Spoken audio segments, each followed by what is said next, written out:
This video is recorded at the Mount Pisgah Arboretum Mushroom Festival on October 27th, 2024. The video features Marcia Peters and Cheshire Mayerson, both founding members of the Cascade Mycological Society. Everyone gathered during the festival for the dedication of a bench honoring Freeman Rowe, which now resides in front of the White Oak Pavilion at the Arboretum. CMS would like to thank everyone who contributed to this memorial endeavor, which began in November of 2021 after Freeman's passing in November of 2020. We all loved Freeman, and today is both to honor Freeman and to dedicate this beautiful bench that the Arboretum built and you all helped to support.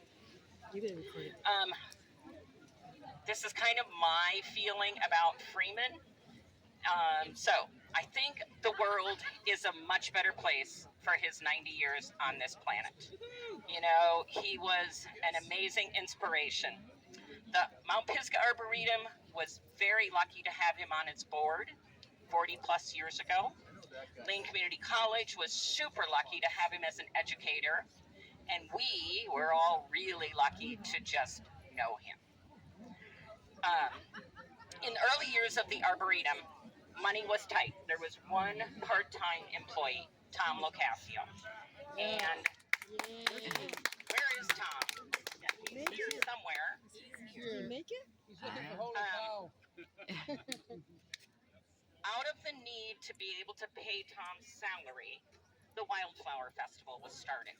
It was a fundraiser and a super opportunity for the Arboretum to educate the community. A few years later, the Mushroom Festival occurred. So we're super lucky to have this going on for now 45 years, maybe a few years longer than that. As Freeman once said, and I'm going to quote, "I've watched the mushroom show start as a baby and grow into a fully functioning adult. It comforts me to know that after I go, the festival is strong enough to carry on 40 years later." Many of us first met Freeman at Lane Community College. I'm not sure how others felt on the first day of Freeman's biology of mushrooms class, but I was overwhelmed, intimidated, and terrified. I learned on that day that we would have to know 100 mushrooms on site by genus and species, spelled correctly enough that we knew what we were talking about. Well, I always skipped those italicized words when I read a book. I had no idea not only what they meant, but how to pronounce them. But Freeman was like the Pied Piper. You wanted to just follow him wherever he took you. He made learning so easy.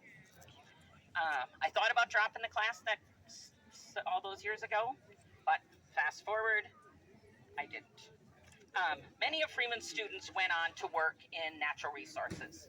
They worked for Army Corps of Engineers, people worked for the Bureau of Land Management, the Forest Service, Susie at Lane Community College, Oregon State University. People started their own private businesses. There's one young woman over in Washington, D.C. at the Pentagon, all in favor of natural resources and education. So he left a legacy. He also said he motivated his students to see the bigger picture, to understand that the forest cannot exist without the trees, and that the trees and the mushroom are a single flourishing entity connected underground by mycelium. Freeman also taught botany, marine biology, natural history of Baja, Mexico, with the same enthusiasm, the same keen sense of observation, which spilled over into all of us. His message, again, look at the big picture. I was lucky enough to take all of his classes. The more time I spent around him, the more special I knew he was. Freeman was my teacher, my mentor, and a loyal friend. I was fortunate enough to be his student protege, field trip bus driver. That was really cool.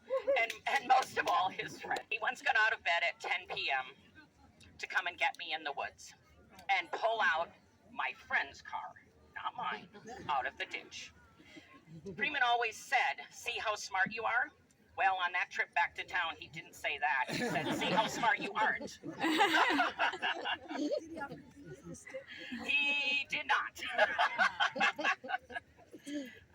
Freeman bought me gifts like vases from Mexico, and he brought me things like bear poop from the woods. He knew I just loved that shit, that fruited little tiny shit. He encouraged me to teach continuing education classes, and thanks to him, I ultimately taught the LCC class. The same class I thought about dropping some 20 years prior. I was both honored and terrified, and I don't know, it's a legacy. Susie, the mushroom princess, now does that. Freeman was one of the nicest people in the world. He was funny, he was knowledgeable, and wise beyond words. He was a champion for education and preservation of our natural areas, and knew as a society we would perish without diversity. He wanted to live to age 90, and he did, with a sparkle in his eyes, his voice, and his soul. Quote from Bruce Newhouse. It was an honor to know him. I miss him a lot. Here's to Freeman, the Mushroom King, and he's in the bottom of the boat. Oh, right there. There it is, Freeman Rowe. I didn't even see that. Look at that. And here's to Freeman, that quarter in the cup. He was such a great name. All right, Cheshire has a word or two to say as well. And anybody else who wants to say a few things, we welcome that. Marcia knew Freeman far better than I. I mainly knew Freeman through being his student several times and helping with some of the field trips. Freeman Rowe was the best teacher I had. I loved his teaching style. He believed that you couldn't really learn and take notes at the same time. So he'd hand out these mimeo sheets. We all remember those purple mimeo sheets. Everybody would smell them like a drug. And you'd listen to him, and then he'd go back over things, and you'd fill in the blanks on the mimeo sheets. You know, these class notes for us to fill in. He was always patient and very entertaining. He always had a lot of really funny expressions. The one I never really understood was he would say something like, "Well, we're going to beat you with a stick," and which meant anything from "you are so clever" for "how could you think such a thing?"